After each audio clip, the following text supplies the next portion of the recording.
안녕하십니까. 한국경제연구원의 이태규라고 합니다. 제가 오늘 말씀드린 내용은 박정희식 중진국 함정의 극복의 전략이라는 주제로 말씀을 드려보겠습니다. 이 연구는 저하고 또 이게 박정희 재단 이사장 좌성희 박사님하고 같이 이제 공동 연구를 한 내용인데, 기본적으로 박정희의 어떤 경제 발전이 어떻게 중진국 함정으로부터 극복을 하게 됐냐, 이런 극복의 전략이 또 어떤 다른 나라에도 적용될 수 있느냐 하는 그런 내용에 대해서 말씀드리고자 합니다. 먼저 이 얘기를 하게 된 이제 논의 배경은 보시면은 이 한 국가에 있어서 경제 성장은 매우 중요한 정책 목표입니다. 그러니까 특히 경제가 이제 개발 단계가 낮아서 굉장히 빈곤에 시달리고, 대부분의 저소득 국가들이 그런 빈곤에 시달리죠. 이런 저소득 국가일수록 이 빈곤 탈출하는 게 굉장히 중요한 국가적 목표가 되겠습니다. 그래서 결국 빈곤에서 탈출하기 위해서는 경제가 성장해야 되는데, 그래서 경제 성장은 경제학에서 매우 중요한 연구 분야 중에 하나입니다. 그래서 현대 이제 우리가 학교에서 배우는, 대학에서 배우는 주류 경제학은 기본적으로 이 성장에 대한 이론이 잘 정립되어 있습니다.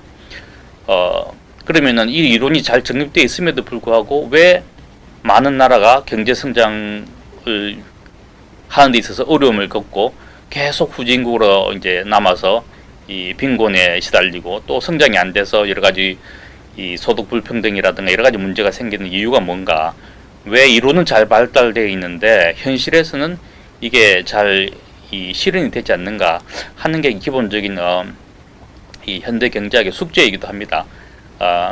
그런 측면에서 이 현대 경제학이 갖고 있는 특히 성장에 있어서의 어떤 이 한계, 이런 이론적으로를 갖고 있고, 그런데 이제 그런 이론에도 불구하고 실제 우리나라 같은 경우는 그 성장을 이뤄냈거든요. 그래서 그런 측면에서 이론이 캐치하지 못하는 우리나라의 경제 성장을 가지고 이것을 이론화해서 또 다른 나라에도 적용시킬 수 있는 그런 기회가 될 수 있기 때문에 이 박정희식 어떤 성장 전략이 어떻게 실제 다른 나라도 적용될 수 있고 지금 가지고 있는 이론을 어떻게 더 발전시킬 수 있느냐 하는 관점에서 오늘 이 얘기를 한번 진행해 보도록 하겠습니다.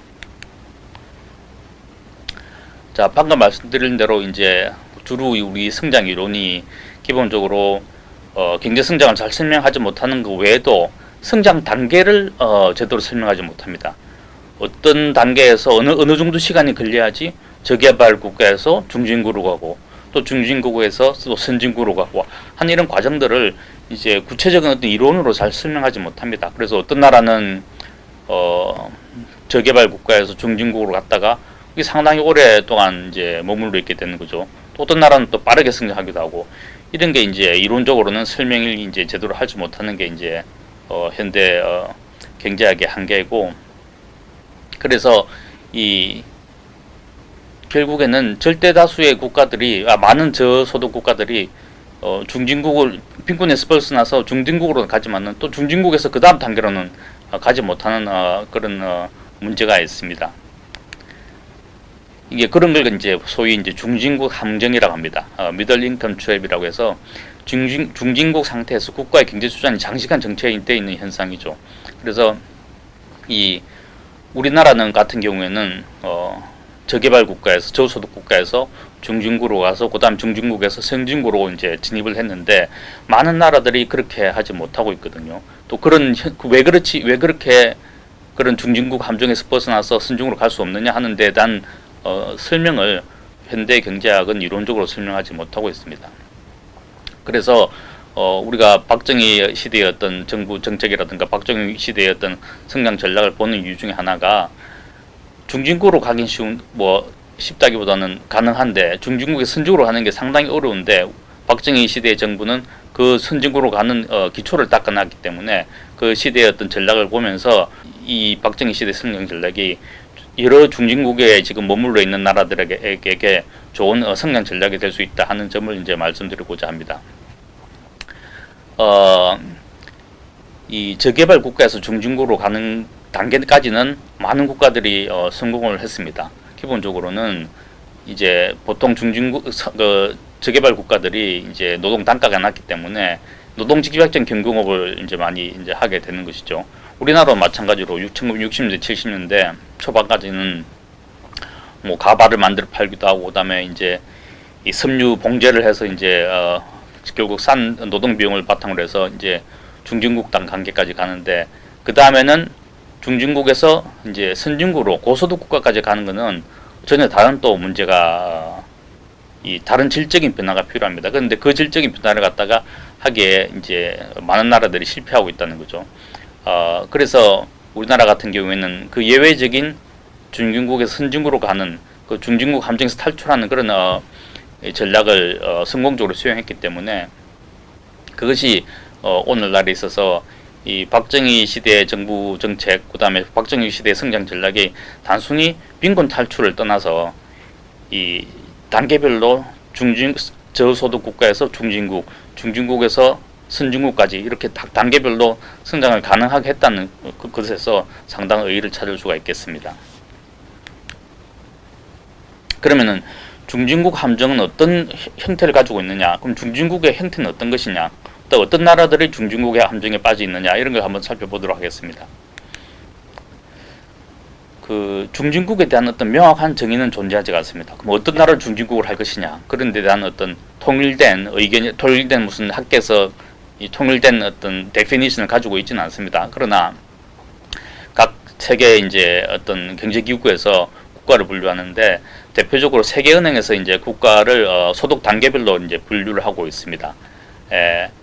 표에 보시면은 세계은행의 이제 소득에 따른 국가 분류라고 해서 1035불 이하는 이제 저소득 국가, 그다음에 중진국도 하위 중진국과 상위 중진국 이렇게 나누어서 이제 중진국의 단계를 이제 설명하고 있고, 12,536불 이상을 이제 고소득 국가, 이제 하이 인컴 이코노미스라고 이제 규정을 하고 있습니다. 그래서 뭐 이것도 이 세계은행이 이제 정의하고 있는 소득에 따른 국가 분류라고 할 수 있습니다.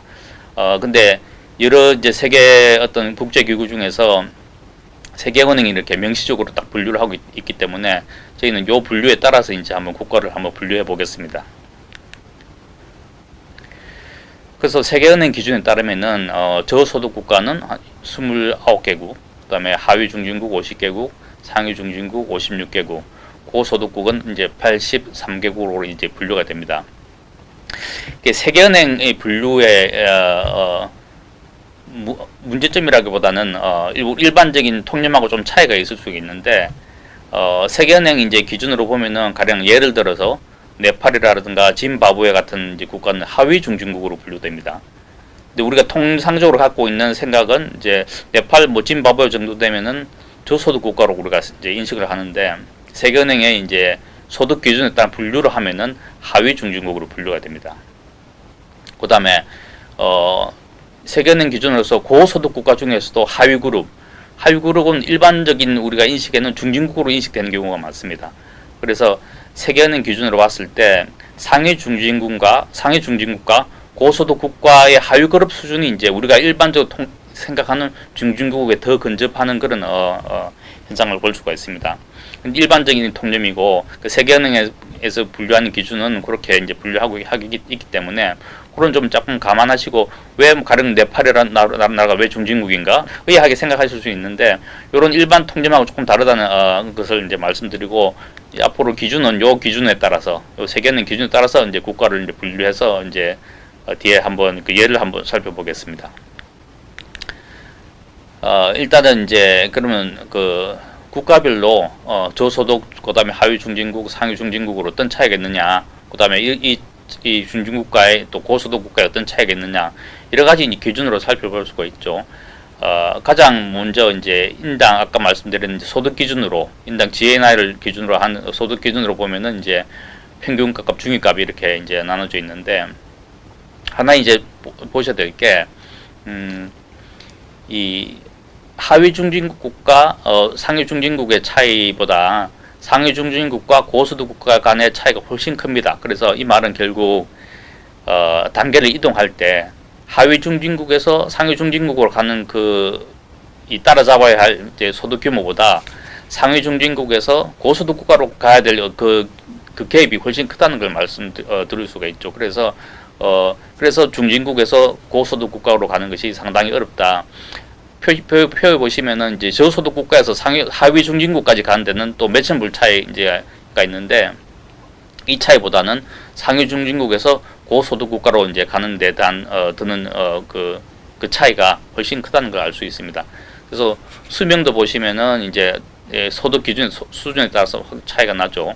그다음에 교육도 차이가 나고, 하이테크 기술 수출, 전체 수출에서 이제 하이테크 고기술의 상품이 차지하는 비중이 이제 표에 나와 있는데, 보시면은 중진국에서 이제 하위 중진국과 상위 중진국 간의 차이는 크지 않습니다. 오히려 이제 평균으로 보시면은 저소득 국가에서 하이테크 수출이 또 더 많은 비중을 또 차지하고 있어요. 이거는 결국 하이테크 상품을 저소득 국가에 낮은 노동 비용을 통해서 이제 수출하는 경우죠. 그러니까 가령 뭐 컴퓨터 회사가 이제 많은 컴퓨터 회사가 이 저소득 국가에서 그 산 노동 비용을 통해서 이제 수출한 경우가 많은데, 그렇기 때문에 이제 기본적으로 이 저소득 국가에서 이제 하이테크 수출이 높게 나타나는 현상이 보이는데, 그 차이는 뭐 그렇게 크지는 않습니다. 결국 근데 반면에 이제 고소득 국가에서 하이테크 수출 비중은 이제 비중이 확 늘어나죠. 그래서 결국 이 하이테크 수출에서 보면은 상위 중진국가, 저소득 국가 사이에는 큰 차이는 없지만은 이 하이테크 수출의 비중이 고소득 국가에서는 훨씬 이제 더 높게 나타나는 걸 봤을 때, 결국 고소득 국가는 역시 하이테크 수출도 상당히 많이 한다, 그렇게 보시면 됩니다. 그래서 다른 모든 이제 전력 소비량도 그렇고 기본적으로 중진국 소득국가의 소득별로 상당한 이런 차이를 나타냄을 이제 알 수가 있습니다. 하나 이제 보셔야 될 게 이제 지니 개수가 결국 소득 불평등도인데, 소득 불평등도는 국가별로 이렇게 큰 차이가 안 나는데, 이 지니 개수는 이게 국가별로 이렇게 잘 발표를 하지 않습니다. 그래서 여기서 작성된 지니 개수의 어떤 그 표본 수는 상당히 좀 작습니다. 전체 국가가 거의 180개가 넘는 국가에서 지니 개수가 이제 취합된 국가는 60 몇 개국밖에 안 돼서 상당히 표본 수가 좀 작아서 통계별로 이렇게 큰 차이가 안 나는 그런 결과를 나타나고 있는데, 그래서 지니 개수를 제외하고는 여러 변수에서 여러 지표에서 볼 수 있듯이 결국 소득별로 상당한 차이가 나고, 특히 중진국에서 고소득 국가로의 그 차이는 다른 소득 단계 차이보다 훨씬 크다는 걸 이제 알 수가 있습니다.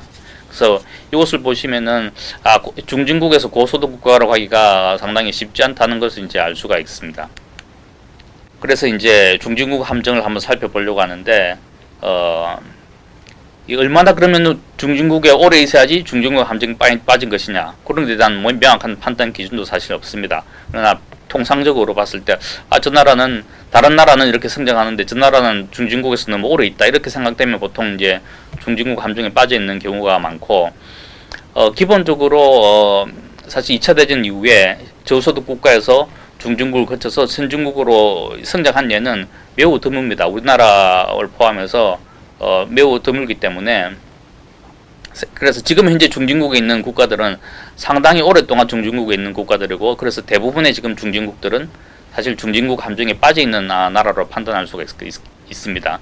그래서 제가 여기서 이제 주요 중진국을 이제 한 6개국 국가, 아르헨티나, 멕시코, 태국, 말레이시아, 인도네시아 이렇게 한번 살펴볼 것인데, 이제 이 시계열의 비교를 위해서 이제 이걸 이제 원래는 중진국의 세계은행에서 이제 분류하고 있는 기준은 명목 소득을 기준으로 이제 분류를 하고 있습니다. 이제 근데 시계열로 이 물가 상승에 따른 그런 오류를 줄이기 위해서 실질 소득으로 바꿔서 한번 제가 1960년부터 한번 비교를 해보겠습니다. 보시면은 이제 2010년 기준 US 달러 실질 소득 2010년 기준에서 보시면은 이게 성장 GNI 소득으로 US 달러로 본 소득이 이제 쭉 나와 있습니다. 가파르게 성장한 게 이제 한국의 경우고, 보시면은 이제 쭉 올라간 게 한국의 경우고, 밑에 있는 이제 여러 가지 국가들이 대부분의 이 그래프에 이제 기울기가 상당히 한국보다는 상당히 낮죠. 저 말은 결국 성장을 그만큼 빠르게 하지 못했다는 겁니다. 그래서 이 국가들이 상당히 지금 현재 상당히 오랫동안 그 중진국에 이제 머물러 있는 케이스죠. 결국 그 말은 뭐냐면 하면은 중진국 함정에 이제 빠져 있는 그런 경우입니다. 그래서 한국은 빠르게 성장하면서 중진국 함정을 탈출하였고, 많은 이제 나라들이 현재 중진국 함정에 빠져 있다고 보시면 되겠습니다. 이 그래프의 기울기를 보시면은 이렇게 알 수가 있죠. 자, 그래서 보시면은 한국 같은 경우에는 1960년 저소득 국가로 출발했습니다. 그래서 63년에 이제 하위 중진국으로 진입을 했고, 82년에 상위 중진국, 그 다음에 96년에 고소득 국가로 진입했습니다. 요 기준은 아까 말씀드린 세계은행 그 기준으로 봤을 때 그렇다는 말씀이죠. 물론 1996년도에 보통의 통념적으로는 우리나라는 중진국으로 아마 많이 인식했을 거예요. 근데 이제 그 소득 그 세계은행 분류 기준으로 봤을 때 이제 그렇다는 말씀입니다. 그래서 저소득 국가에서 이제 하위 중진국으로 가는데 3년 걸렸고, 그 다음에 이제 하위에서 상위로 가는데 19년, 그 다음에 상위 중진국에서 이제 고소득 국가로 가는데 14년이 소요됐습니다. 반면에 아르헨티나로 보면은, 아르헨티나는 1960년도에 이미 상위 중진국에 있었어요. 소득 기준으로 봤을 때는. 그러나 여전히 이제 상위 중진국에 머물러 있습니다. 멕시코도 60년에 하위 중진국이었다가 63년에 상위 중진국, 그 다음에 2019년도에 여전히 상위 중진국. 자, 앞에서 이제 그래프를 한번 다시 보시면은, 여기서 이제 뭐 그 아르헨티나나 그 다음에 말레이시아는 보면은 이렇게 상대적으로 이렇게 팽평한 그런 이제 그 소득 곡선을 보실 수 있습니다. 그 말은 장기적으로 장기간에 걸쳐서 소득이 상승하지 않았다, 또는 상승 속도가 상당히 더뎌서 한국에 비교했을 때는 상당히 이제 평평한 그런 기울기를 보여주고 있고, 이게 결국 이제 중진국의 함정을 이제 나타내는 현상입니다. 그래서 말레이시아도 마찬가지고, 태국 같은 경우에도 이 1960년에는 저소득 국가였는데 74년에 이제 하위 중진국으로 진입했고, 2005년에 상위 중진국으로 진입했는데, 결국 그 위에 15년 이상 지났지만은 뭐 현재 아직도 상위 중진국에 이제 머물러 있습니다. 인도도 마찬가지. 그 다음에 중국 같은 경우는 데이터가 별로 없어서 이제 똑같은 비교는 쉽지 않은데, 1995년에는 하위 중진국으로 분류가 될 수 있는데, 2009년에는 상위 중진국, 상당히 빠르게 성장한 케이스죠. 그래서 2019년 현재 아직 이제 상위 중진국에 포함되어 있는데, 만약 현재 같이 이제 빠른 성장 속도를 한다고 하면은 중국도 이 현재 그 인구로 이제 봤을 때는 아직은 상당히 중진국에 그 머물러 있지만은, 중국은 지금의 속도로 성장한다고 하면은 언젠가는 중진국 함정에서 아마 빠져나올 수 아마 있을 거로 저는 예상을 하고 있습니다. 자, 그렇게 해서 보시면은 이 중진국 함정에 빠졌다고 하는 그런 명확한 기준은 없지만은, 그래프를 쭉 보시면은 이 나라의 성장 속도가 상당히 느리다 하는 걸 이제 알 수가 있죠. 그래서 이런 나라들이 대부분 이제 중진국 함정에 빠져 있는 나라들이고, 중국 같은 경우에는 상대적으로 이제 그래프가 조금 이제 가파르게 성장하는 걸 보실 수가 있습니다. 그러면 이제 이런 나라들은 이제 시간이 지나면은 결국 이제 중진국 함정에서 빠져나올 수 있는 그런 경제 구조를 가지고 있다, 이렇게 생각하실 수 있겠습니다. 자, 그러면은 이 박정희 시대를 우리가 한번 이제 자본주의 발전사에서 한번 살펴볼 수가 있겠습니다.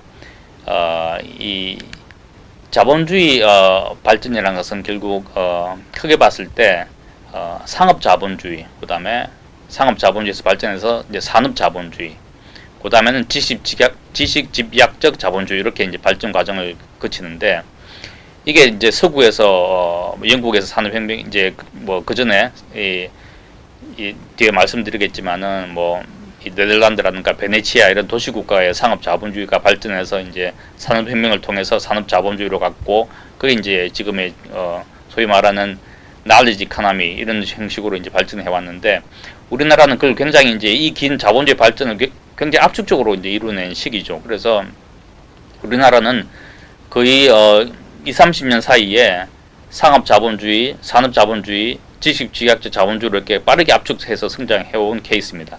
그래서 이 1960년대를 먼저 보면은 1960년대는 이제 우리나라 치면은 상업자본주의 시대입니다.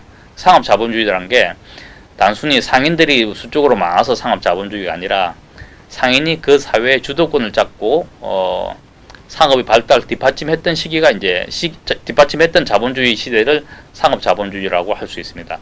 상인은 오래 전부터 있었죠. 고대 뭐 이때부터 이제 캐러반이라든가 이렇게 상인들이 있었지만은 그 상인이 많다고 해서 상업자본주의 시대가 아니라 상인들이 그 사회의 주도적인 세력이 됐을 때 상업자본주의라 할 수 있고 중세에 많은 이제 유럽의 국가들은 상업자본주의가 아니었죠. 왜냐하면 그때는 봉건 영주가 있었고 그런 봉건 시대였기 때문에 상인이 있었지만은 상업자본주의가 아니었습니다. 그런데 이제 이 상업이 중요한 사회적 성장 동력으로 발전하고 또 상업을 구성하는 상인들이 그 사회의 주도적인 세력이 되면서 상업자본주의 시대가 됐고 그게 나중에 산업자본주의로 이제 넘어가는데 박정희 시대가 박정희 시대 1960년대가 상공인이 이제 전면에 나서게 되고 그래서 상공인 중심의 이제 어떤 경제사회 구조가 형성되는 그래서 상업자본주의로 이제 상업자본주의 시대가 나타나는 그런 시대라고 할 수 있습니다. 그 상업자본주의 한 예로 우리가 8세기부터 1790년대까지 이제 그 존재했던 이제 이탈리아의 베네치아 도시국가를 한번 살펴볼 수가 있는데 이 베네치아를 이제 보통 근대 자본주의 맹아라고 이제 말씀을 드릴 수 있습니다. 그래서 약 1200년 동안 이제 도시국가라서 이제 그 유지하는 도시국가의 공화정을 유지하는 그런 나라인데 옛날에 그 중세와 르네상스 기간에 어떤 유럽과 이제 유럽의 해상무역과 금융의 중심지였습니다. 베네치아가. 그래서 베네치아는 결국 다른 그 중세 유럽 국가와 다른 게 물론 상인들이 이제 그 나라의 경제를 이루어갔지만은 기본적으로 그 사회 지배 계층이 상인들이었습니다. 귀족이나 뭐 다른 중세 국가들은 귀족과 그다음에 기사도 뭐 이런 식의 이제 사회 지배 계층들이 이루어졌지만은 베네치아는 상인이 그 사회 지배 계층이기 때문에 그래서 베네치아를 상업자본주의의 어떤 아주 중요한 역할을 한 그런 국가로 볼 수가 있습니다. 그래서 이 법과 제도가 이제 상업자본주의를 상업의 원리에 맞게 설계되었고, 그다음에 상업이라는 게 결국 계약이 중시가 되는 이제 사회이기 때문에 사적 계약이 중시가 되고, 가령 봉건 귀족 신분제에서는 계약이란 게 아무 의미가 없었죠. 그 귀족의 신분에 따라서 계약이 뭐 마음대로 파기가 될 수 있고 하는데 베네치아는 기존의 다른 중세 국가와 달리 이 상업 자본주의의 어떤 원리에 의해서 그 사회가 움직이고 상인이 이제 그 지배 세력이 되고 사적 계약과 법치가 이제 국가 운영에서 국가 운영의 기본 원리로 이제 관철된 시기라고 이제 할 수가 있습니다. 그게 이제 도시국가의 베네치아라고 이제 말씀드릴 수 있습니다. 그 다음에 이제 상업 자본주의 정점이라고 할 수 있는 게 네덜란드입니다. 그래서 네덜란드 같은 경우에는 17세기 이제 유럽에서 어떤 해상무역의 절대 강자였죠. 그래서 소위 동인도 회사 같은 경우에 네덜란드에서 처음 설립되었고, 그 다음에 이 동인도 회사에 이제 무역 독점권을 부여해서 대기업 체제의 어떤 무역 시스템이 구축되었습니다. 그래서 또 네덜란드가 최초로 주식을 발행했죠. 주식을 발행해서 증권거래소를 설립하고, 그 다음에 이런 근대 자본주의 어떤 근간이 되는 주식회사 체제가 국가 경제의 핵심 지역으로 이제 부상한 최초의 사례입니다. 그래서 이 네덜란드의 특징은 개별 상인이 중심이 아니라 상인이 어떤 대규모 회사 형태 구성이 되어서 대규모 그 무역 회사가 국가 경제를 담당했던 그런 시대라고 할 수가 있습니다. 그래서 회사가 대규모로 이제 이 조직이 됐다는 것은 결국 큰 규모의 거래를 할 수 있고, 그 다음에 리스크를 주식회사라는 게 결국 리스크를 해지한 형태라고 할 수 있습니다. 그래서 개개인의 주식은 자기 주식의 외에는 자기 지분만큼만 손해를 보면 되는 것이죠. 그래서 어떤 리스크가 있는 어떤 거래도 할 수 있고, 그다음 그걸 대규모로 할 수 있는 게 이 주식회사의 이제 중요한 장점 중에 하나입니다. 그래서 이 베네치아와 네덜란드가 상업자본주의 시대의 어떤 대표적인 국가라고 할 수 있습니다. 그래서 이 시대의 어떤 상업자본주의 특징을 박정희 시대에서 1960년대 수출 주도 성장으로 이 시대를 압축적으로 구현한 게 이제 박정희 시대라고 할 수 있습니다. 그래서 이 네덜란드와 베네치아의 특징, 상업자본주의 핵심적 특징을 박정희 시대에 이제 수출 주도 성장으로 이제 그것을 구현한 것이죠. 그래서 구현하면서 상업자본주의 시대를 압축적으로 이뤄낸 게 이제 박정희의 1960년대 수출 주도 성장 시기라고 이제 할 수가 있겠습니다.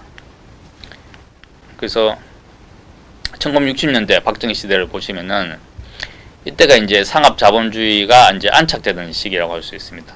그래서 베네치아 같은 경우도 도시국가였고 네덜란드도 이제 상대적으로 자본이 없었죠. 이런 나라 결국에는 무역 외에는 이게 성장할 수 있는 길이 없었기 때문에 결국 무역을 통해서 이제 성장을 하였고, 우리나라도 결국 수출 주도 1960년대에 수출 주도 성장할 때는 이 무역을 통해서 이제 성장을 하게 됐다는 데서 이제 유사성을 이제 찾을 수가 있겠습니다.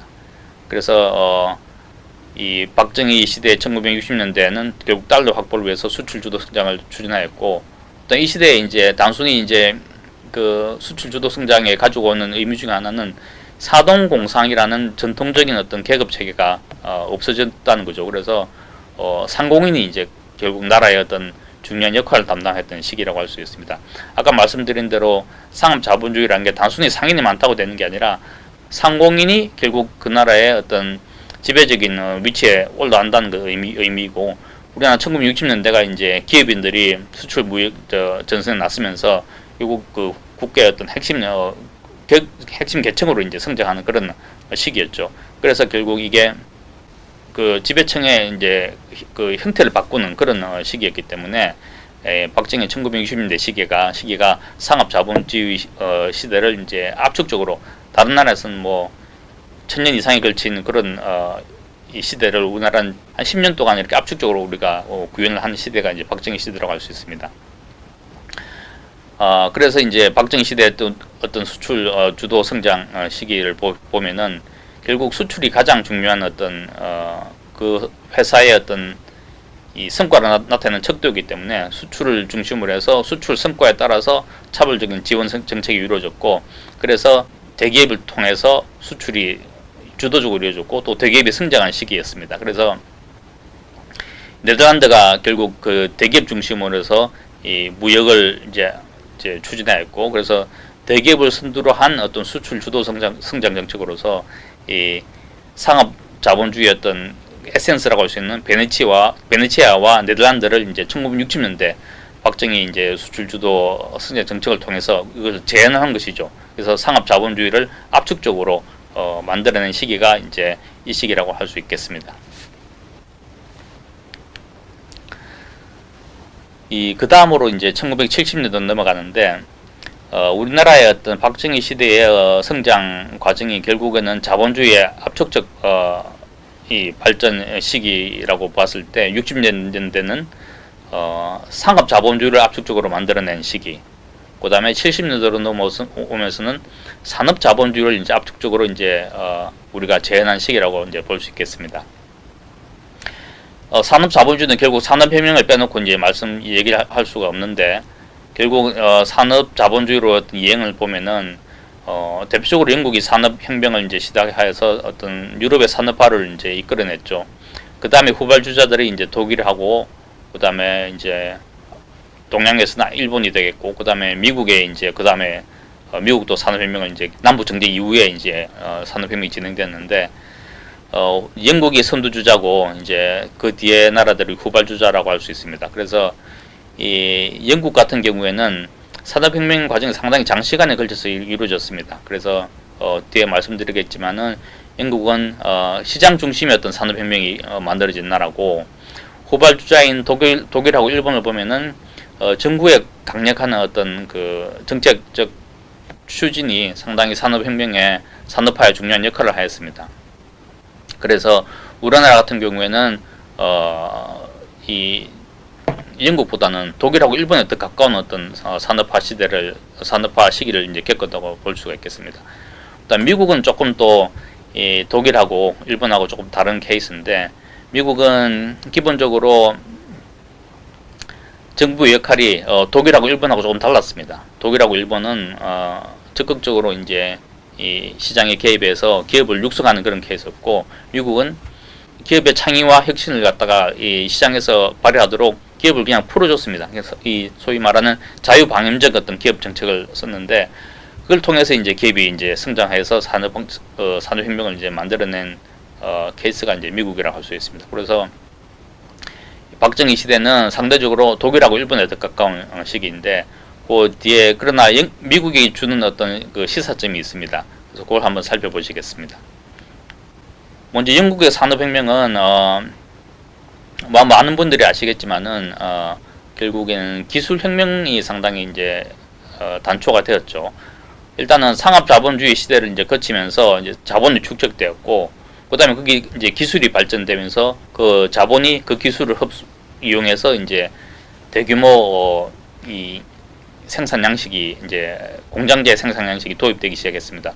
그래서 뭐 아시다시피 미국의 이제 면방직 산업이 이제 시초가 되었습니다. 그래서 여러 가지 방직기라든가 방적기가 발명되면서 이제 공업화가 진행되었고, 그 다음에는 이제 전기 동력이 이제 발명되었죠. 그래서 전기 동력이란 하면 결국 이 상당한 그 강한 동력을 이제 전기 기관의 힘으로 만들어낼 수 있기 때문에 대량 생산이 이제 가능하게 되었죠.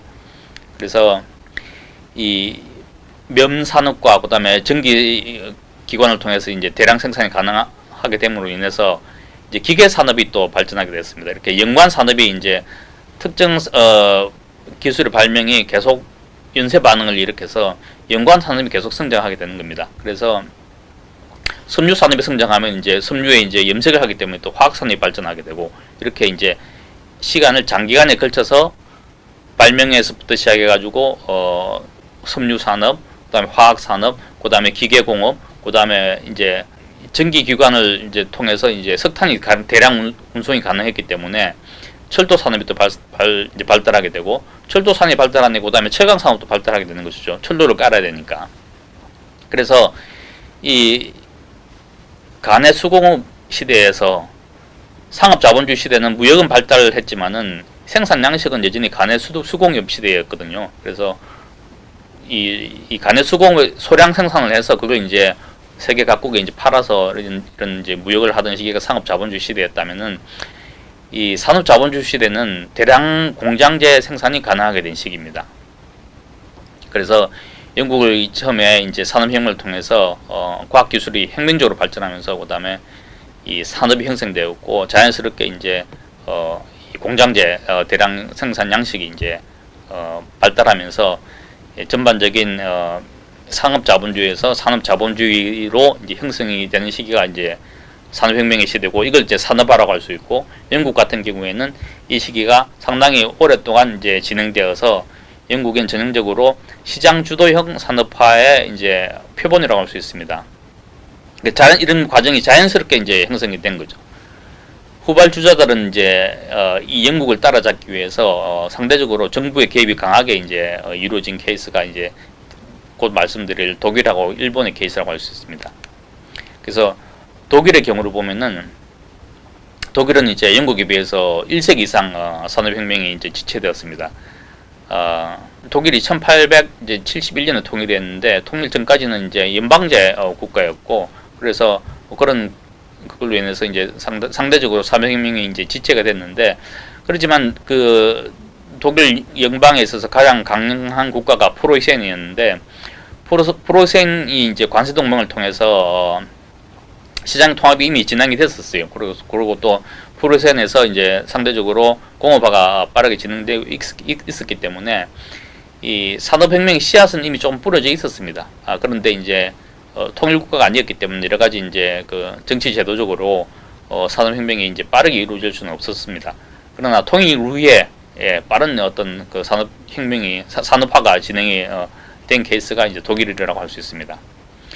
그래서 독일은 독일 제국이 이제 완성되면서 정부가 강력한 이제 지원을 하게 되면으로 하면서 이제 산업혁명이 이제 본격화가 되기 시작합니다. 그래서 제도적으로는 이제 국내 기업을 보호하면서 이 기업이 거대 기업으로 성장하는 것을 이제 뒷받침하였고, 또 이 관세를 이제 높이 이제 책정을 해서 해외로부터 또 경쟁을 이제 보호를 이제 한 것이죠. 그래서 독일의 평균 관세율이 여기 이제 여기 보시면은 독일의 평균 관세율이 3.7%에서 9.3% 이렇게 왔다 갔다 했는데, 같은 시기에 보면은 이제 영국은 그보다 낮았죠, 상대적으로. 그래서 독일 같은 경우에 독일 제국이 이제 완성되면서 강한 이 산업 정책이 시행됐고, 그걸 바탕으로 인해서 이제 산업화가 빠르게 진행됐다.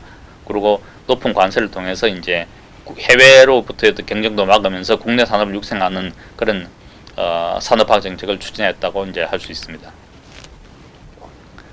그 독일 같은 경우에는 대표적으로 또 다른 점이 뭐냐면은 소위 카르텔이 이제 허용이 됐었습니다. 카르텔은 결국 담합인데 대부분의 나라가 이제 담합을 이제 금지하고 있죠.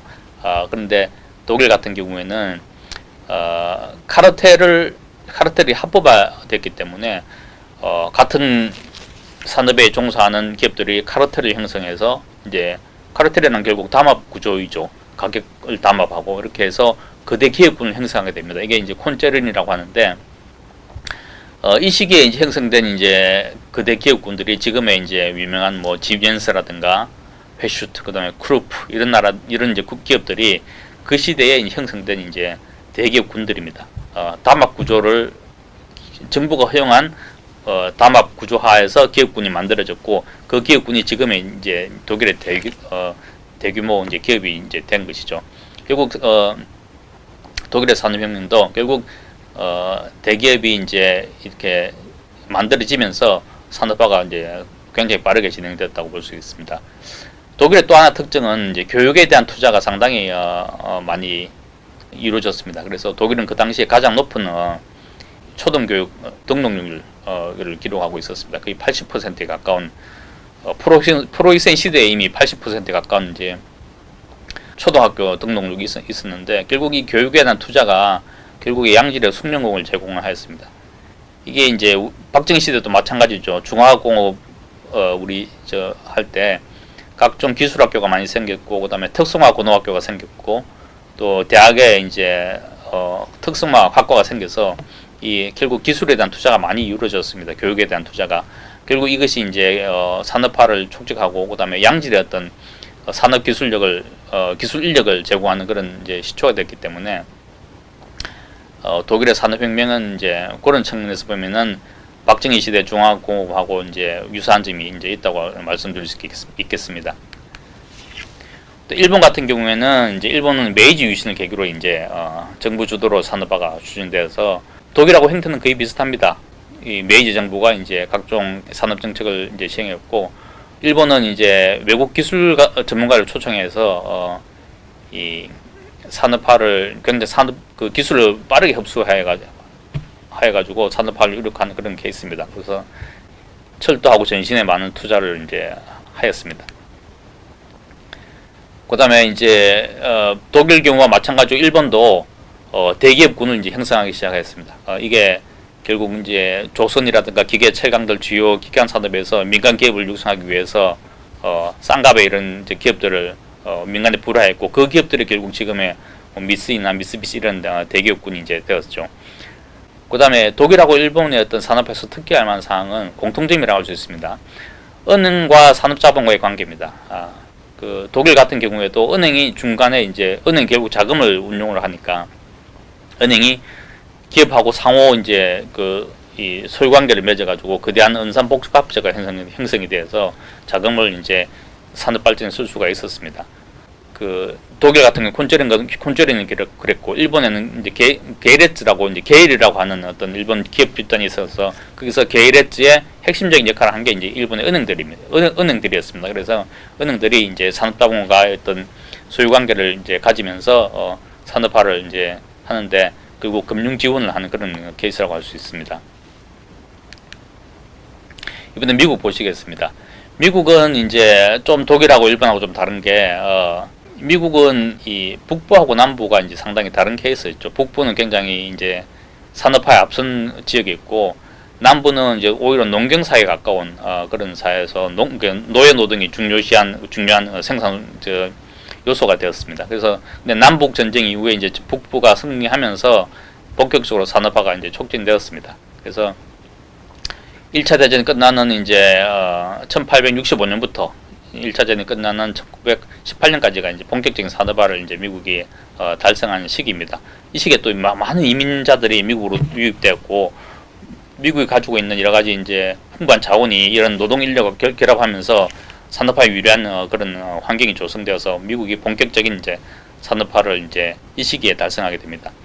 아까 앞에서 말씀드린 대로 이 미국의 특수한 점은 기업에 대한 간섭이 거의 없었다는 점입니다. 그래서 유사점은 아까 그 독일하고 일본 마찬가지로 이제 기업이 중심이 되어서 산업화가 진행된 케이스고, 차이점은 국가의 통제가 없이 거의 자유방임적 상황에서 기업이 성장한 케이스입니다.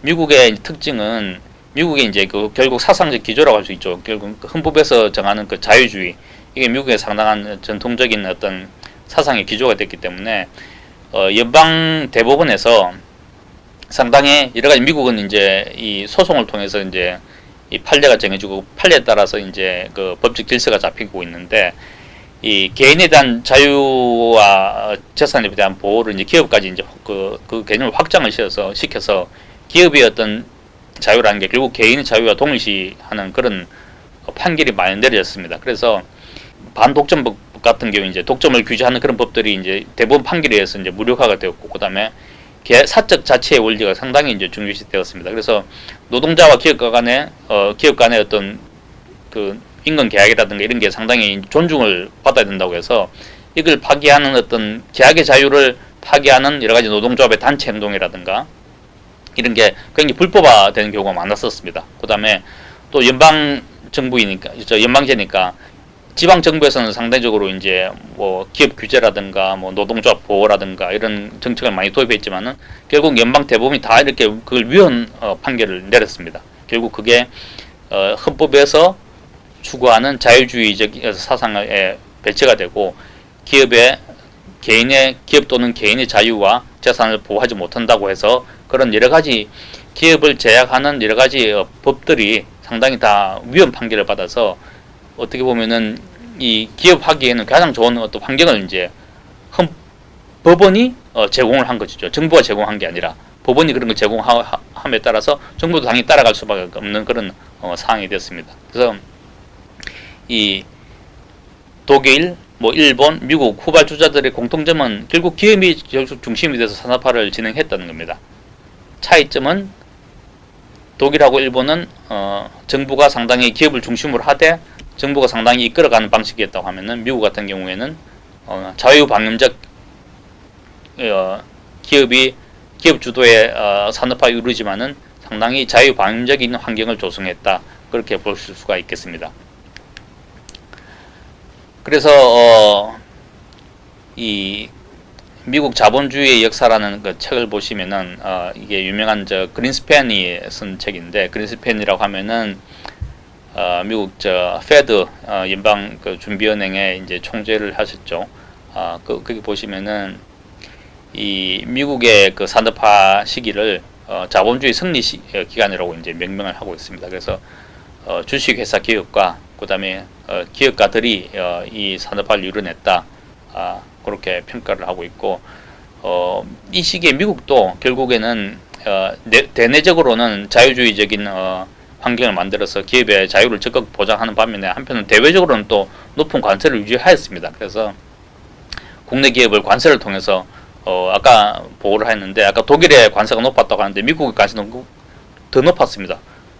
거의 30%에 가까운 그런 관세가 있었고, 평균적으로 보면은 25% 이상의 어떤 고율 관세를 유지를 하였습니다.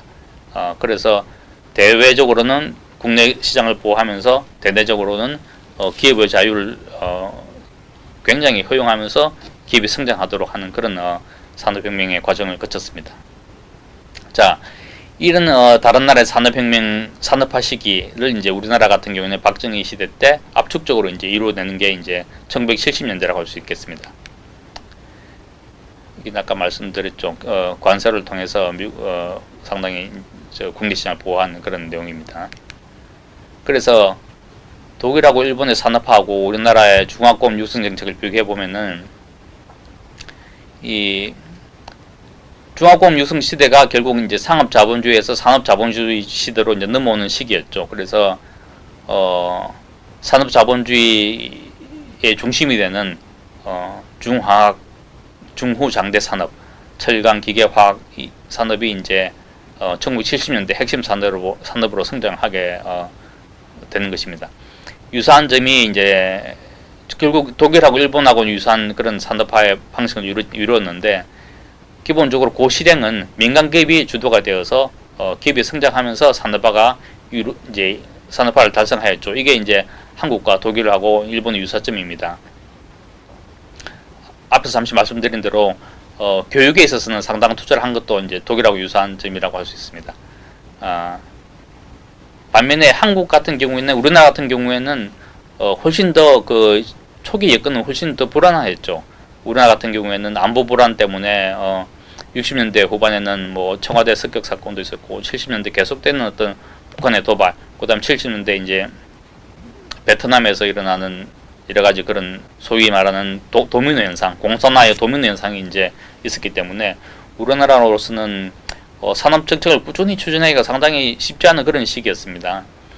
반면에 이제 독일이라든가 일본 같은 경우에는 강력한 이제 정부가 들어오면서 통일된 국가를 형성하였고 그 통일 국가의 어떤 강력한 힘을 바탕으로 산업화를 추진하였지만은 우리나라 같은 경우에는 분단된 국가에서 굉장히 안보 불안에 시달리면서도 단기간에 이런 산업화를 이뤘다는 것 자체가 상당히 이제 큰 성취라고 저는 볼 수가 있겠습니다. 그게 이제 독일하고 일본의 산업화와 이제 다른 점이라고 할 수 있죠.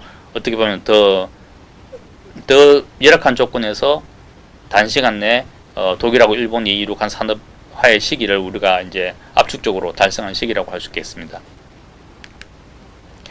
그 다음에 말씀드릴 수 있는 게 은행의 역할 같은 경우에 아까 이제 이 산업화 그 독일하고 일본 같은 경우에 이제 은산 복합재를 형성해서 이제 산업화를 이룬 경우고 우리나라 같은 경우에는 은행이 거의 뭐 이 대출 기능이 거의 이제 제대로 된 대출 기능을 할 수가 없었습니다. 그러니까 은행이 자금을 빌려가는 사람을 평가하여서 신용평가 기능을 이제 수행해서 돈을 빌릴 수가 있었는데 그런 능력이 없었기 때문에 박정희 정부가 이제 정부가 대신해서 그 은행의 역할을 이제 하는데 그게 신용평가 기능이란 게 결국 이제 성과에 기반한 차별화 신용 공료를 이제 통해서 자금 배분의 어떤 효율성을 확보한 시기라고 할 수 있습니다. 결국 은행의 역할을 정부가 대신한 그런 케이스라고 할 수 있겠습니다. 그런 점이 이제 차이점이라고 할 수 있고 이런 걸 봤을 때 이 박정희 시대의 어떤 산업화 모델은 어떻게 보면은 많은 저개발 국가에 희망을 주는 사례라고 할 수 있습니다. 독일이라든가 일본 같은 경우에는 강력한 중앙집권적 국가가 형성이 되어서 그전에 이미 산업화를 위한 기반이 형성되어 있던 나라였고 그 바탕 위에 강력한 정부가 들어서면서 산업화를 추진한 경우였지만은 우리나라 같은 경우에는 제반 여건이 상당히 이제 열악하였죠. 그래서 전쟁 이후였고 그다음에 정치적으로 이 안보적으로 상당히 불안한 상황 그런 열악한 상황에서도 산업화를 성공하였기 때문에 이 많은 저개발 국가 입장에서는 중요한 어떤 롤 모델이라고 할 수가 있겠습니다. 그래서 서구의 다른 산업 국가보다 열악한 환경에서도 압축 성장이 이제 가능한 증명한 시기였기 때문에 이 산업화는 현재 여러 저개발 국가의 중요한 산업화 모델이 될 수 있다. 그렇게 말씀드릴 수 있겠습니다. 자, 이렇게 이제 이 박정희 시대의 어떤 그 산업화 과정은 결국은 이 서구의 어떤 자본주의 발전사를 압축해서 이루어낸 시기라고 할 수 있습니다. 그래서 상업 자본주의와 산업 자본주의 시대를 압축해서 60년대, 70년대를 거치면서 이루어낸 시기라고 할 수 있는데 아까 앞에서 말씀드린 대로 그런 현대 이제 주류 경제학에서 성장 이론이 그 박정희 시대의 어떤 성장 이론을 이론적으로 설명할 수 있느냐 설명하지 못하는 상황이죠. 현재로 보면은 그래서 이 결국 새로운 자본주의 캐치업 모델이 어떻게 이제 우리가 말씀드릴 수 있냐, 그게 이제 이번 장에서 말씀드릴 내용입니다. 이것을 이제 삼위일체의 발전으로 이제 이 이론화해서 이제 말씀드리겠습니다. 자, 이제 주류 경제학 앞에서 말씀드린 대로 주류 경제학이라 하면 현재 우리 교과서에서 배우는 이제 경제학 성장 이론은 자본하고 노동, 기술 이렇게 이제 여러 가지 생산 요소를 생산 함수라는 곳에 이제 넣으면은 그 함수가 이제 수학적으로 서로 생산 요소가 결합하는 과정을 이제 결정을 하는 것이죠. 그러면 이제 생산량이 자동적으로 결정이 됩니다. 그게 이제 현재 주류 경제학의 이론 체계입니다. 그래서 자본 얼마, 노동 얼마, 기술 어떤 수준 딱 넣으면은 자동적으로 이제 생산량이 결정되는 거죠. 생산량이라는 것은 결국 그 소득 수준이라고 이제 보시면 됩니다. 그래서 자본이 많고 노동이 많이 투입되고 기술이 높으면은 이제 경제 발전은 당연히 이제 이루어지는 겁니다. 이 현 시대에 현재 어떤 글로벌화된 시기에 이런 생산 요소를 얻는 것은 그렇게 어렵지가 않습니다. 자본은 돈을 필요하면 빌려오면 되는 거죠. 우리나라도 한때 상당한 외채를 이제 빌려와서 그걸로 이제 경제 성장을 이루어한 것이고, 노동은 뭐 저개발 국가 같은 경우에 노동의 투입이 이제 노동이 풍부한 상황이고, 기술도 필요하면은 빌릴 수가 있습니다.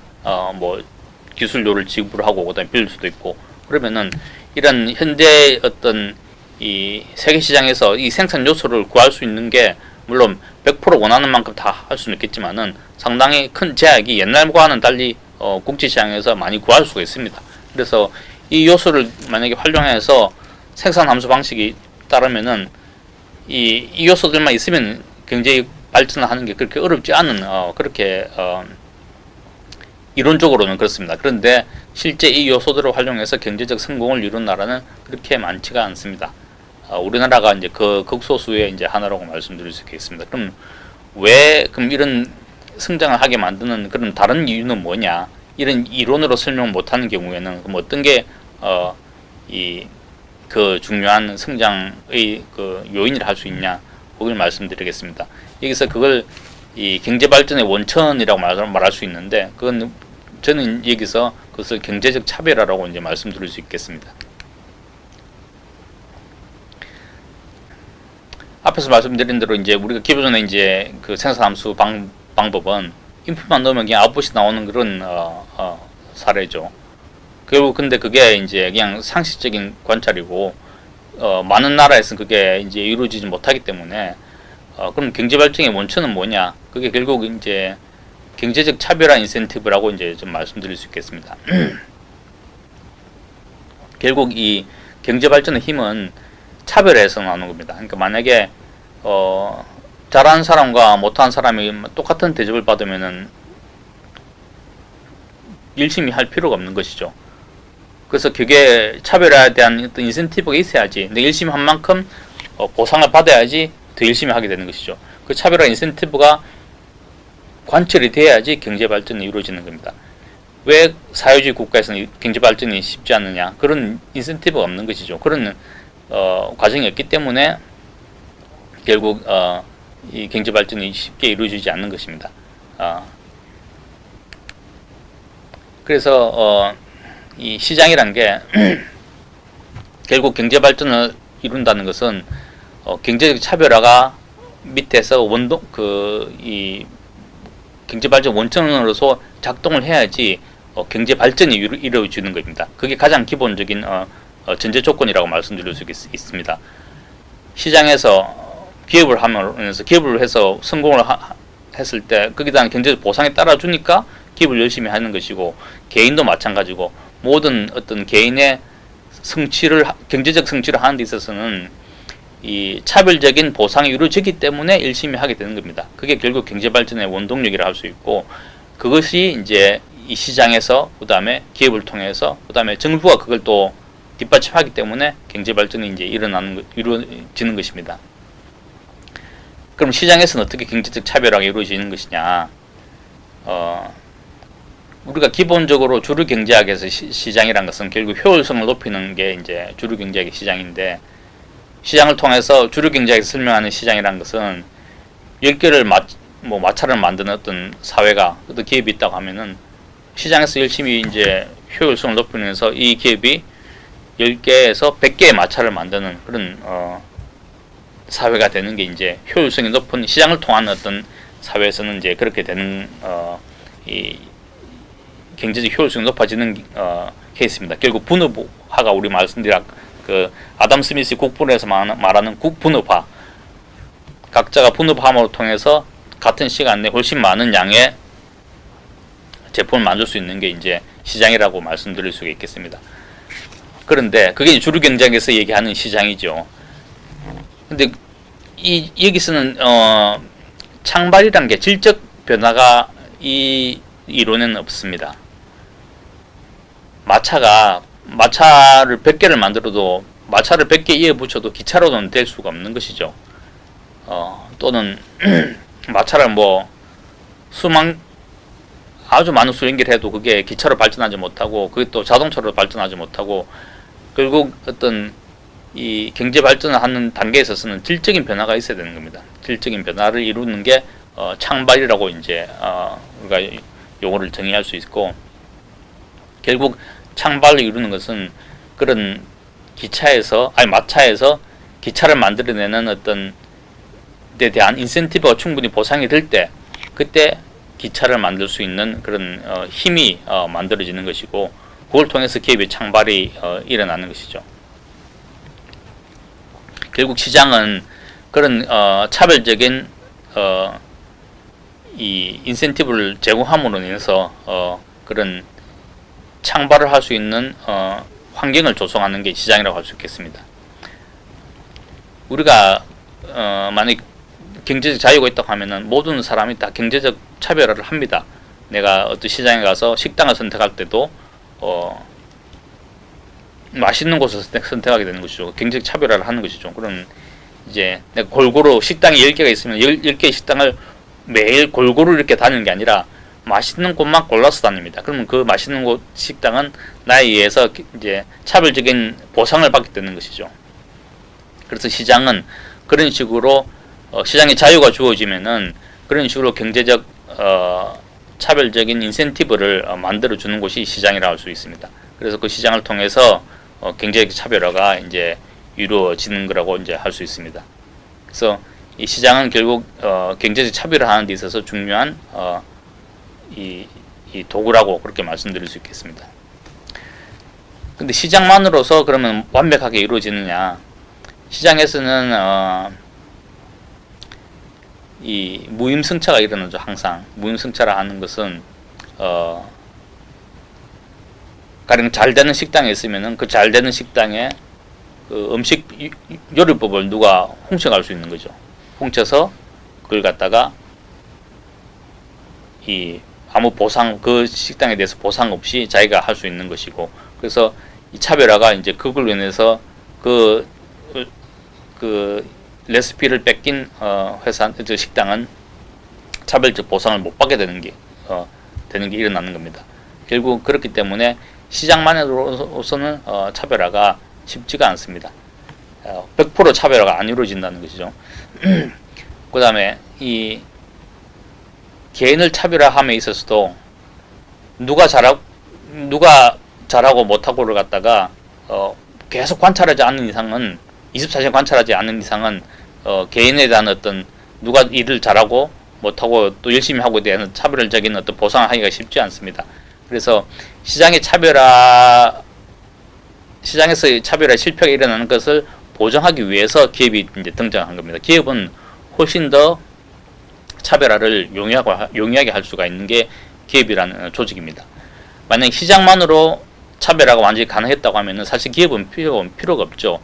우리가 수천 년 동안 시장은 있어 왔습니다. 시장 경제는 뭐 옛날에도 봉건 시대도 시장은 있어 왔습니다. 시장을 통해서 거래가 이루어졌고 시장은 항상 있어 왔지만은 그러나 그 수천 년 동안 우리가 경제 발전을 거의 이루어가지 못했습니다. 그래서 시장을 통해서 경제 발전에 시장은 차별화 기구이긴 맞긴 하지만은 시장만으로서는 충분한 차별화 이루어지지 않기 때문에 그게 이제 기업이 등장해서 기업이 각종 거래 비용을 이제 단축시키게 됩니다. 그래서 지난 200년 동안의 우리가 이 성장을 통해서 인류가 빈곤을 해결할 수 있었는데 그 200년 동안 시간이 수천 년 동안 이루지 못한 경제 성장을 200년 동안 압축적으로 만들었습니다. 인류가. 그 시기가 결국 기업이 등장한 시기라고 할 수 있습니다. 기업이란 조직은 자원을 훨씬 더 효율적으로 배분하고 신상 필벌의 차별화를 훨씬 더 효과적으로 할 수 있는 게 기업입니다. 기업에서는 수직적인 조직이기 때문에 거래 비용도 훨씬 이제 절약이 되고 그래서 차별화를 훨씬 더 잘할 수 있는 게 이제 기업이라고 할 수가 있습니다. 그래서 시장에서 충분한 차별화를 못하는 부분을 기업이 그걸 차별화를 할 수가 있어서 기업의 조직 내에서 이제 차별화를 훨씬 더 효율적으로 할 수 있기 때문에 시장 실패의 어떤 문제점을 기업이 보정을 할 수가 있기 때문에 기업이 시장 실패의 교정자로서 등장하게 되는 것입니다. 그래서 기업이 훨씬 더 이 시장 자원 배분을 효율적으로 할 수 있고 수직적 명령 체계를 통해서 성과에 대한 보상을 보다 확실하게 할 수 있기 때문에 이 기업이 시장에서 충분한 차별화가 이루지 못하는 경우를 기업이 나서서 차별을 하게 되는 것입니다. 그래서 이 시장 실패의 어떤 교정자로서 기업이 이제 필요한 것입니다. 그 다음에 기업은 또 동시에 시장의 확대자라고 할 수 있습니다. 여기서 말하는 시장의 확대자는 새로운 시장을 만들어내는 겁니다. 기업이. 우리가 과거에 기업이 없던 농경 시대 사회보다는 훨씬 더 다양한 규모의 시장이 있습니다. 과거에 없던 시장이 이제 현대 자본주의 사회에서는 기업이 그것을 만들어내는 것이죠. 대규모 놀이 시설이라든가 대규모 이 마켓이라든가 이런 거는 슈퍼마켓이라든가 그다음에 요즘에는 다 온라인으로 이제 시장도 보고 하는 그런 시장도 과거에는 없던 시장이었죠. 이게 다 기업이 다 만들어내는 시장이기 때문에 기업은 차별화 장신과 동시에 그다음에 시장을 확대하는 그런 조직이라고 할 수 있습니다. 그래서 기업을 통해서 이 생산 요소를 조직해서 높은 부가가치를 이제 창출할 수가 있습니다. 그다음에 그러면 시장과 기업만 있으면 다 경제적 차별화가 가능하고 경제 발전이 일어나느냐? 이 성공하는 인류 기업도 어떻게 보면은 무임승차에 의해서 자기의 성과를 완벽하게 보상받지 못합니다.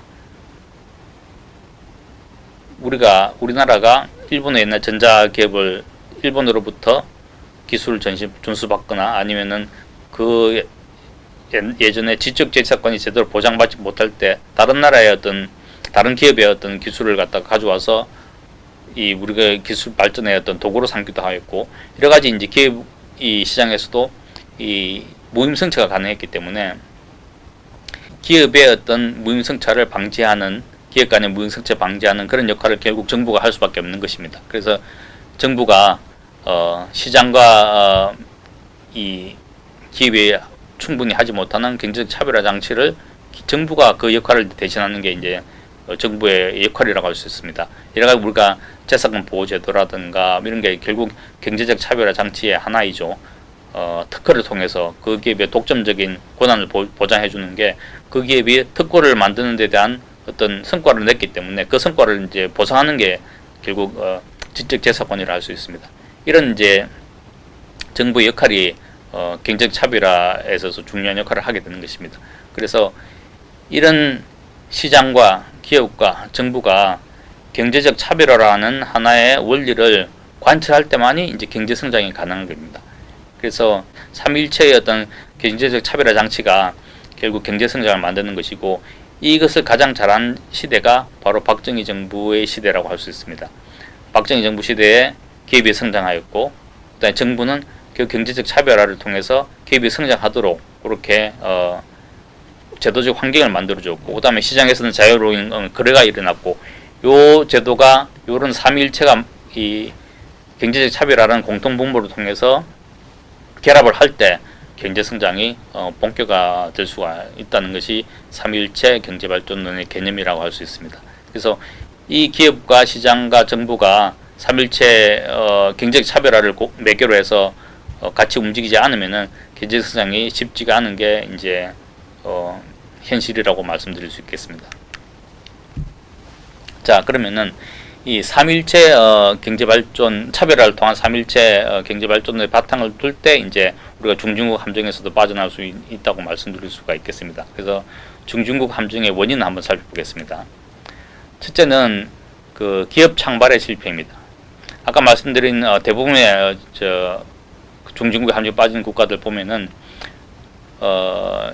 세계에 내세울 만한 기업이 거의 없습니다. 중진국에서 고소득 산업국가로 발전하기 위해서는 대규모 기술 주도 기업군이 이제 있어야 됩니다. 그게 없으면은 중진국에서 선진국으로 고소득 국가로 이제 단계를 밟아서 이동할 수가 없습니다. 대부분 저비할 국가가 이제 가지고 있는 기업들이 노동 집약적 어셈블리 기업들이 많습니다. 결국 이제 싼 노동력을 통해서 부품이라는 걸 조립해서 그다음에 그 완제품을 해서 파는 것이죠. 이런 형태의 이제 기업들이 대부분인데, 이런 기업들의 이제 밖에 없으면은 그 나라가 이제 중진국에서 고소득 국가로 이제 발전할 수가 없습니다. 그래서 포춘 500대 기업을 보면은 중진국이 보유한 기업 수가 상당히 적습니다. 있다 하더라도 대부분의 그런 기업들은 에너지 기업, 에너지는 이제 국영 기업인 경우가 많으니까 그건 그 나라 갖고 있는 부존 자원이죠.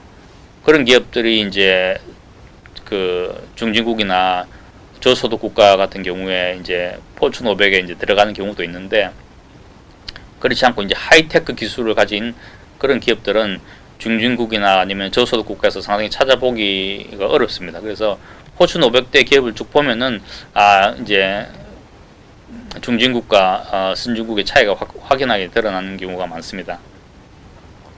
단 한 가지 예외가 이제 중국이라고 할 수 있습니다. 중국은 고소득 국가가 아니면서도 예외적으로 포춘 500대 기업에 많이 포함되어 있습니다. 근데 중국은 하나의 이제 이게 평면적으로 비교할 수는 없는 게, 중국 기업들이 같은 경우에 국영 기업들이 상당히 많습니다. 국영 기업들이 상당히 많고, 그 다음에 이제 그 중국의 기업 규모가 크기 때문에, 시장 규모가 크기 때문에 중국을 내수만 하더라도 기업 규모가 상당히 크게 됩니다. 그래서 평면적으로 그냥 일적으로 비교하기는 좀 어렵지만, 그래도 중국은 이 중국이 갖고 있는 특수한 그런 체제, 형식, 그 기업의 정치 경제 조직은 기본적으로 사회주의이지만은 그 운영은 상당히 시장의 그 자본주의에 가깝게 운영하기 때문에 최근에 기업이 많이 성장하였고, 그 다음에 그런 기업들이 포춘 500대 기업이 많이 들어가 있습니다. 그런데 그 다음 이제 그래프를 보시면은, 그래서 포춘 500대 기업 보시면은 이제 최근에 중국이 미국을 추월한 규모가 되겠습니다. 그런데 만약 이걸 갖다 시장에 이제 그 국내 시장에 갖고 있는 그런 효과가 있기 때문에, 인당으로 만약에 500대 기업의 자산을 합쳐서 그 인당으로 나누면은 인당 500대 기업의 자산으로 만들어 보면은 이제 중국은 이제 훨씬 이제 뒤처지게 되는 겁니다. 캐나다가 이제 1위로 부상하게 되고, 한국은 11위, 중국은 18위로 이제 밀리게 됩니다. 그래서 이 중진국으로 가는 것은 결국에는 이 질적으로 높은 상품을 만들어내는 기업을 얼마나 갖고 있느냐, 그 기업을 만들어내는 게 결국에는 중진국으로 선진국으로 가는 중요한 단계라고 할 수 있습니다. 아까 앞에서 이제 그 산업화에서 결국 산업화는 결국 대기업이 기업 중심으로 이제 주도를 하는 것이고, 산업화 이루면서 경제가 성장한다는 것은 대기업이 성장하는 겁니다. 대기업이 만들어지는 과정이기 때문에, 이 포춘 500대 기업을 보시면은 결국 그 왜 중진국이 선진국으로 고소득국가 갈 수 없느냐, 거기에 갈 수 있게 만드는 기업이 없기 때문에 그렇습니다. 그래서 이 어셈블리 기업 산업만으로는, 노동 집약적 어셈블리 산업만으로는 그 수가 아무리 많아도 그런 이 어셈블리를 담당하는 기업이 아무리 많아도 결국 이 고소득 국가로 가기는 이제 한계가 있다는 것입니다. 그 결국 기업 창발에 실패했다, 그렇게 말씀드릴 수가 있겠습니다. 그다음에 또 이런 문제가 이런 중진국 함정에 빠지는 이유 중에 하나가 뭐냐면은 이 외국인 투자에 너무 의존하게 되는 겁니다. 기본적으로 저소득 국가 같은 경우에는 그 하는 방식이 낮은 임금을 통해서 해외 기업을 유치를 하죠. 그렇지만은 그 해외 기업이 들어와서 이제 어느 정도 성장하면은 자연스럽게 임금 수준이 상승하게 됩니다. 그러면은 그 기업, 그 나라가 갖고 있던 저임금이라는 비교 우위가 없어지게 되고, 그러면은 그 외자 기업은, 외국 기업은 이제 다른 나라도 이제 생산 기지에 이전하게 됩니다. 저임금이라는 이익이 없기 때문에. 그래서 산업 구조가 고도화되는데 또 실패합니다. 근데 기본적으로 고임금을 줄 수 없는 기업은 기술력도 높지 않기 때문에 그 저임금에 의존하는 외국 기업들은 그 수가 많아도 해당 국가의 기술 축적에는 큰 도움이 되지 않습니다. 결국 그래서 중진국에서 고소득 국가로 가는 것은 결국 기술력이 높은 고부가가치 상품을 생산하는 국내 기업이 많아야지 결국 그 단계로 갈 수 있기 때문에 외국인 투자가 분명히 도움이 되죠. 여러 가지 이제 국내 일자리도 제공하고, 그다음에 때로는 기술 이전도 가능하고, 그래서 이 중요하지만은 해외 기업에 의존해서만은 결코 중진국에서 선진국으로 갈 수가 없습니다. 대부분의 중진국에서 선진국으로 가는 소수의 몇몇 국가들은 다 자국 기업이 거기 걸맞는 기술력과 규모를 갖추고 있는 경우가 대부분입니다. 그래서 이 노동집약적인 외국인 기업에 이제 외국인 투자 기업에 의존할 경우에 그 국가는 결국 중진국에서 선진국으로 갈 수 없다. 중진국 함정에 빠지는 원인 중에 하나가 바로 그런 것이다. 그렇게 말씀드릴 수 있겠습니다. 그 다음에 정책 실패입니다. 아까 이 경제 발전을 이룩하려고 하면은 정부와 시장과 기업이 경제적 차별화를 달성했을 때 그게 경제 발전일 수 있다고 말씀드렸습니다. 대부분의 경우에 시장도 있고 뭐 기업도 있는데 정부가 그 경제적 차별화에 실패하는 경우가 상당히 많습니다. 정부가 이제 시장에 개입하는 경우 결국 산업 정책을 통해서 이제 시장에 개입해서 독일과 뭐 일본 같은 경우처럼 또는 우리나라처럼 산업 정책을 통해서 이제 기업을 육성하는 경우가 많은데, 그 산업 정책에 있어서 차별화 장치가 없으면은 성과에 따라서 보상을 받고 또는 자원 배분에 있어서 성과가 좋은 기업에 자원 배분이 되고 하는 그런 차별화 장치가 없으면은 결국 비효율적인 자원 배분이 되는 거죠. 뭐 그런 경우가 이제 대부분은 저개발 국가에서 나타나는 뭐 부패 뭐 그런 게 대부분의 이제 그런 케이스입니다. 그래서 산업 정책을 아무리 쓰고 정부가 계속 기업을 지원해도 이 밑빠진 독에 물붓기 시기 되면서 오히려 그런 산업 정책의 중요한 도구인 금융이라든가 이런 게 부패에 이제 온상이 되는 거죠. 금융을 통해서 이제 기업에 지원하는데 거기 정치 권력이 개입해서 자기가 정치인과 가까운 기업에 자금이 배분된다든가 이렇게 되면 이제 그 산업 정책은 실패하게 되는 것이고, 그게 그 차별하게 실패하는 그런 케이스가 됩니다. 우리나라 같은 경우에 박정희 시대에 여러 가지 산업 정책, 지원 정책 많이 썼죠. 근데 그게 반드시 차별화 원리가 관철이 되었습니다. 성과가 좋은 기업에 보상을 합니다. 자원이 배분이 되고, 더 잘하면 또 더 많은 자원이 배분되고, 그래서 기업이 크고, 그 기업이 큰 기업이 성과를 만들어내면서 경제가 성장하는 것이죠. 그래서 시장과 그 다음에 기업이 있고, 그 다음에 정부는 차별화 원리를 통해서 정책을 했기 때문에 삼일체 발전의 어떤 가장 좋은 구도가 만들어지면서 성장을 하게 되는 겁니다. 근데 대부분의 이 저개발 국가나 중진국 같은 경우에 산업 정책에 실패하는 경우가 굉장히 많습니다. 저개발 국가나 중진국 같은 경우에 국제기구에서 금융 지원을 굉장히 많이 하거든요. 그 대부분 이제 정부에 이제 여러 가지 지원 정책을 하지만은 대부분의 경우가 산업 정책에 실패하는 경우가 굉장히 많습니다. 그럼 자원 배분이 효율적으로 이루어지지 않고 경제적 차별화가 관철되지 않기 때문에 그런 현상이 발생하는데, 중진국 함정에 빠지는 원인도 그런 경우가 많습니다. 남미라든가 특히 남미가 대표적인 사례라고 할 수 있습니다. 차별화 정책에 실패하는 경우죠. 막대한 돈을 쏟아부어서 기업 육성을 하지만은 굉장히 자본이 비효율적으로 배분이 되고 성과가 있는 곳에 보상이 가는 게 아니라 정치 권력과 기업이 결탁한 정경유착 같은 거로 인해서 그 지원 금액이 금융 지원이 굉장히 비효율적으로 사용이 되고 그런 경우가 많기 때문에 결국 정책이 실패한 경우가 중증국 함정의 중요한 원인이라고 할 수 있습니다.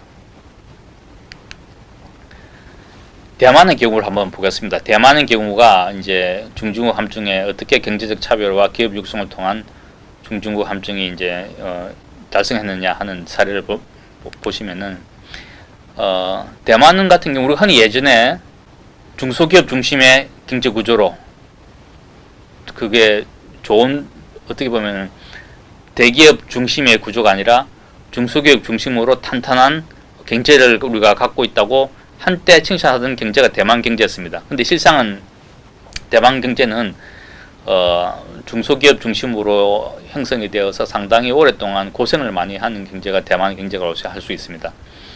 기본적으로 대만 같은 경우에는 중소기업이 해외 글로벌 생산 네트워크에 담당하면서 주요 해외 일본이나 미국의 대기업의 하청업체로 대만 이 경제가 이제 구성이 되었었습니다. 그래서 중요한 대규모 사업은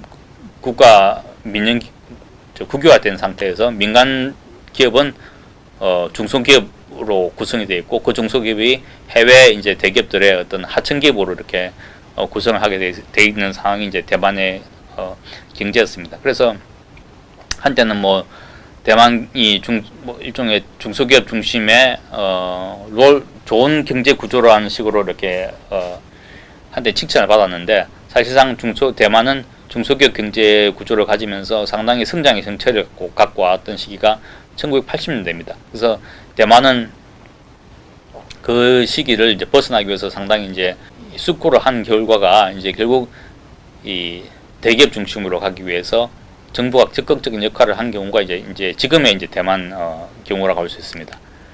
그래서 이 80년대 후반에 정부가 이제 특히 ICT 산업 이쪽으로 이제 산업 단지를 조성하고 그다음에 기업을 적극적으로 육성하기 시작하면서 대형 기업들이 성장하고 그래서 중소기업 중심에서 대기업 의존적인 한때 우리가 맨날 대기업 의존적인 구조가 위험하다고 비판을 많이 일부에서는 하지 않았습니까? 근데 대만은 오히려 우리나라보다 더 대기업 의존적인 그런 경제 구조라고 할 수 있습니다. 지금 현재 그 대표적 사례가 지금 그 반도체 파운더리에서 이제 세계 절대 강자가 있는 TSMC라고 할 수 있습니다. TSMC 초창기에 시작할 때는 정부 지분이 100%였습니다. 사실 정부 지원으로 지금은 민영화가 됐지만은 민영화된 상황에서도 지금 상당 정부 지분이 상당 아직 남아 있습니다. 그래서 TSMC 같은 경우에 정부가 주도적으로 그 창업자 미국에서 그 반도체 공학자인 창업자와 이렇게 이제 협력을 해서 창업자를 사실 모셔왔다고 할 수 있죠. 그래서 TSMC가 이제 만들어졌고 그 TSMC를 통해서 지금 대만 경제가 굴러가고 있는 상황입니다. 그래서 이 대기업에 의존하는 비중은 우리나라보다 더 현재 높다고 볼 수 있겠습니다. 그래서 이 대만이 결국 중소기업 중심의 그런 경제 구조에서 적극적으로 이제 이 경제적 차별화 정책을 통해서 잘하는 기업을 밀어주고 그 기업이 주도적 역할을 함으로 인해서 현재 이제 중진국 함정에서 상당히 벗어나게 된 그런 케이스가 대만이라고 이제 할 수 있습니다. 결국 경제적 차별화와 그다음에 정부 역할, 그다음에 기업의 역할이 이제 결합이 되면서 이제 대만이 중진국 함정에서 탈출하게 된 그런 케이스라고 할 수 있습니다. 그래서 이 중진국 함정에 빠진 여러 나라들이 참고해야 될 게 그 우리나라 박정희 정부가 했던 이 경제적 차별화를 시장과 기업과 정부가 결합해서 관철하면서 철저히 관철하면서 통해서 중진국 함정에서 빠져나올 수 있다 하는 게 이제 그 제가 말씀드리고 싶은 핵심적인 박정희의 중진국 극복의 전략이라고 말씀드릴 수 있겠습니다. 그래서 결론적으로 종합해서 이제 결국 중진국 함정 극복의 해법은 뭐냐? 각 나라들이 그렇게 오랫동안 중진국 함정에 빠져 있는데 이걸 극복할 수 있는 해법은 뭐냐? 그 중진국 함정을 극복한 나라의 대표적인 박정희 시대를 우리가 돌아보면은 그 해법을 찾을 수 있다는 그런 말씀입니다. 주류 경제학에서 계속 무슨 정책 제안을 하고 세계은행에서 돈도 뭐 빌려주고 하지만은 아프리카라든가 이런 여러 나무에서 중국 함정에서 빠져나온 경우가 없습니다. 거의. 그 결국은 그건 뭐냐? 기존 주류 경제학이 경제 발전의 이 과정을 제대로 설명하지 못하고 핵심적인 사항을 놓치고 있기 때문에 실제 중진국 함정에서 빠져나오기가 어려운 게 현실이고, 그거는 결국 박정희 시대에 우리가 돌이켜 보면은 박정희 시대에서 그 전략을 우리가 알 수가 있다 하는 말씀을 드리고자 합니다. 지금까지 말씀드린 그게 이제 그 전략이라고 이제 말씀드릴 수가 있겠습니다. 결국 이제 핵심적으로 보시면은 자본주의 시장 경제에서는 결국 성장과 소득의 창출은 기업이 담당합니다. 그래서 기업이 중진국에서 벗어나서 고소득 산업국가로 간다는 것은 그 나라의 기업이 고부가가치 기업을 바뀐다는 것을 의미합니다. 그러면은 어떻게 하면 그런 기업을 가질 수 있느냐? 정부가 단순히 그 기업의 주인이 되어서 결국 이제 국영하죠. 국영 기업이 그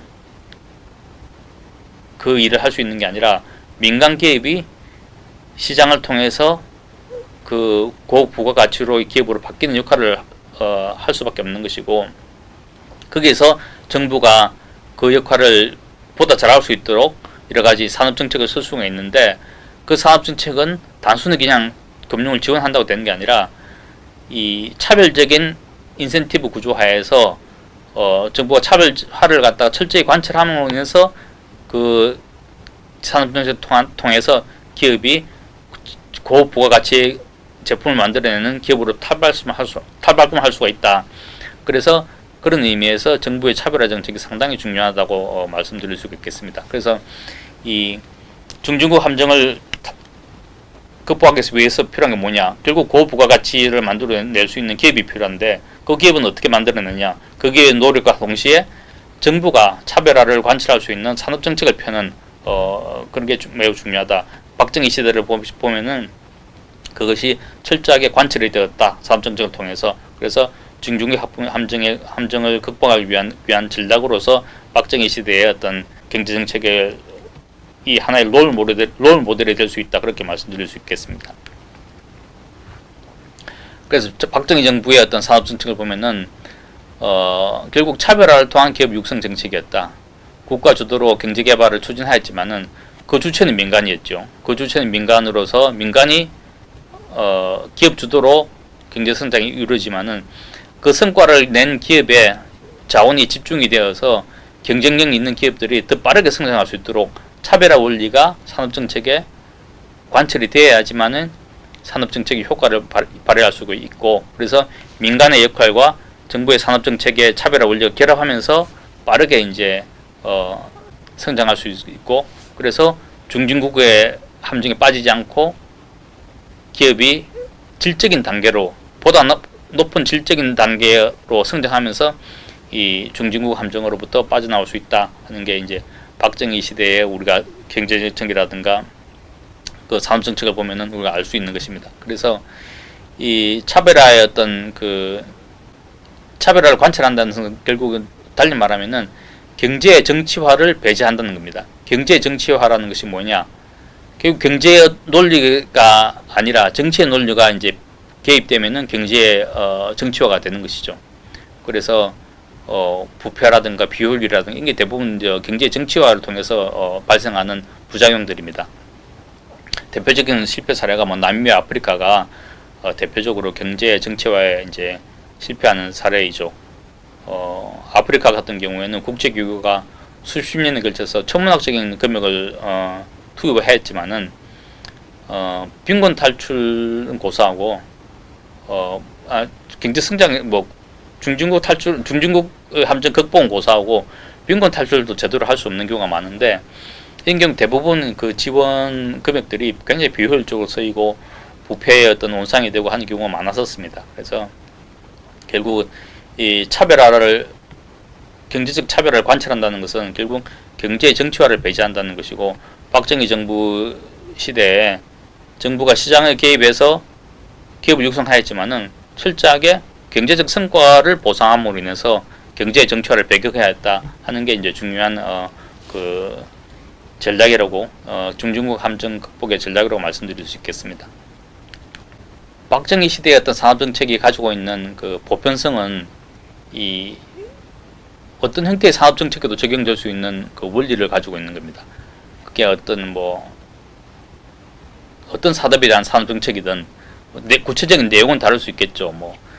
이 금융 지원의 방식이라든가, 그다음에 산업 단지를 조성하는 이 구체적인 그 설계라든가 이런 내용들은 산업 그 정책의 특정 산업 정책에 따라 다를 수 있는데, 그 보편적 원리를 관철시켜야 되기 때문에, 그래서 이 박정희 정부가 박정희 시대 때 관철시킨 산업 정책의 차별화 원리는 어떤 형태의 산업 정책에도 보편적으로 적용할 수 있기 때문에 상당한 보편성을 갖고 있는 그 원리라고 이제 말씀드릴 수 있겠습니다. 최근에 우리나라가 상당히 저성장을 하고 있는데, 그거는 결국에는 차별화 원리의 역행한 결과라고 말씀드릴 수 있겠습니다. 특히 90년대 이후에 경제 민주화가 이제 우리 헌법에 도입되고 각종 대기업 정책이 이루어지고, 그다음에 중소기업 정책도 굉장히 보호적이고, 그다음에 그 n분의 1식 형태로 이제 나눠주고, 그다음에 지역 균형 발전이라든가 차별화 원리의 대부분의 역행한 정책들이 지금까지 거의 90년대 이후에 대부분의 경제 정책에서 우리가 관철되어 온 상황이거든요. 결국 차별화 원리에 실패했기 때문에 차별화 원리를 관철되지 않음으로 인해서 결국 우리나라 저성장이 계속되고 있는 그 원인이라고 말씀드릴 수 있겠습니다. 그래서 이 박정희 시대를 보면은 차별화 원리가 철저하게 관철되면서 중진국 함정이 극복을 우리가 하였죠. 그래서 중진국에서 빠르게 벗어나서 선진국으로 이제 고소득 국가로 진입할 수가 있었습니다. 시장과 기업과 정부가 합심해서 차별화 원리가 이제 관철되면서 중진국 함정을 극복하였는데, 1990년대 이후에는 경제민주화 이런 개념이 이제 헌법에 들어오면서 대부분의 정책들이 차별화 원리에 역행하는 그런 상황이 됐습니다.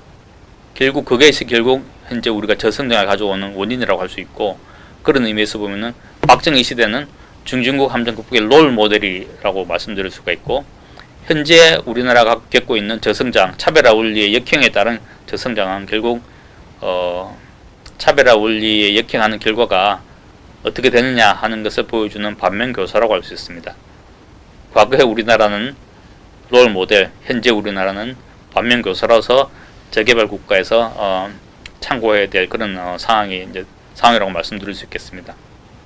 그래서 이번 강의에서는 박정희 시대의 경제 정책을 보면은 어떻게 하면은 저개발 국가가 중진국을 거쳐서 중진국 함정에서 극복해서 선진국으로 갈 수 있느냐 하는 어떤 전략을 우리가 알 수 있다고 말씀드릴 수 있겠습니다.